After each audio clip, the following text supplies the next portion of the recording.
So forgive me for a few minutes for geeking out on architecture as well as expressing my frustration with biblical interpretation.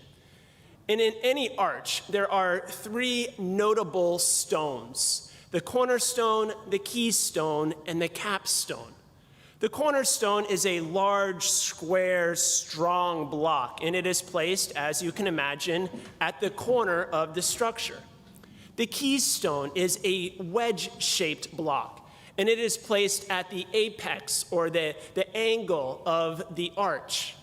And then you have the capstone, which is more or less a flat stone, which is placed on the very top, the final stone placed when the structure is just about complete. The function of the cornerstone is to provide the foundation of the entire structure. It is what allows the structure to be strong and stable. If that stone cracks, or if it shifts, or if any way it is weakened, the whole entire structure on top of it loses its integrity. It too might risk tumbling to the ground. The keystone, that stone which is at the apex of the arch, is what allows those two arms of the arch to be supported without any underlying structure. And as weight is added to the top, those two arms pinch against the keystone, providing more and more strength.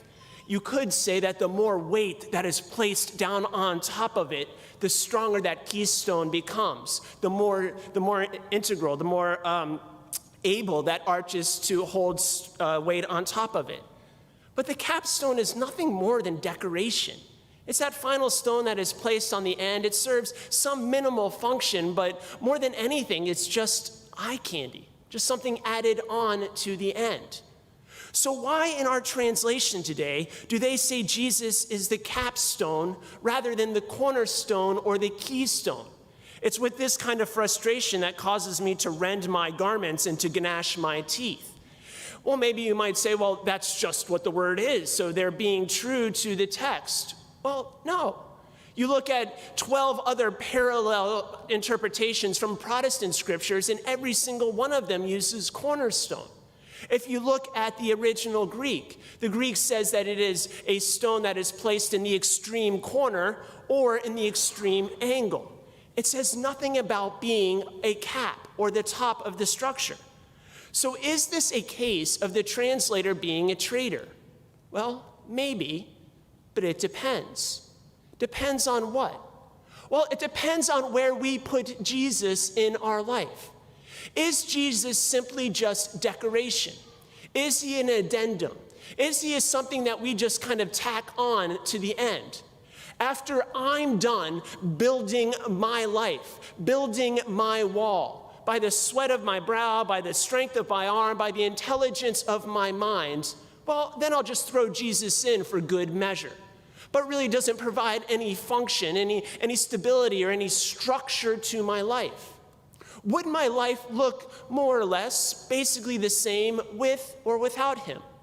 Would I still stand up? Would I still be strong and stable, whether he is in my life or not?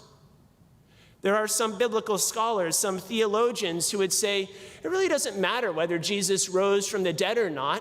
What was really important is that he rose in our hearts, that he stirred within us a feeling of faith. And this is what the apostles went out to the corners of the world to spread. This sensibility that they all held deep within inside, this warm, fuzzy feeling. But is that truly what they spread? The very witness, the lives of the apostles prove the absurdity of that claim. They're like Simon and Jude, whom we celebrate today. Nobody falls in love with an idea. Certainly nobody gives their life for just an idea. Simon and Jude and the rest of the apostles went to the edges of the earth. They shed their blood. They laid down their life not for an idea, but for a fact, a reality. That the Father sent his Son into the world, that he suffered, died, and rose again for us. That is what they lived for, and that is what they died for. To say that Jesus cannot just be a decoration in our life, but he has to be the very foundation or the keystone of what we do. He either has to become everything or he risks becoming nothing.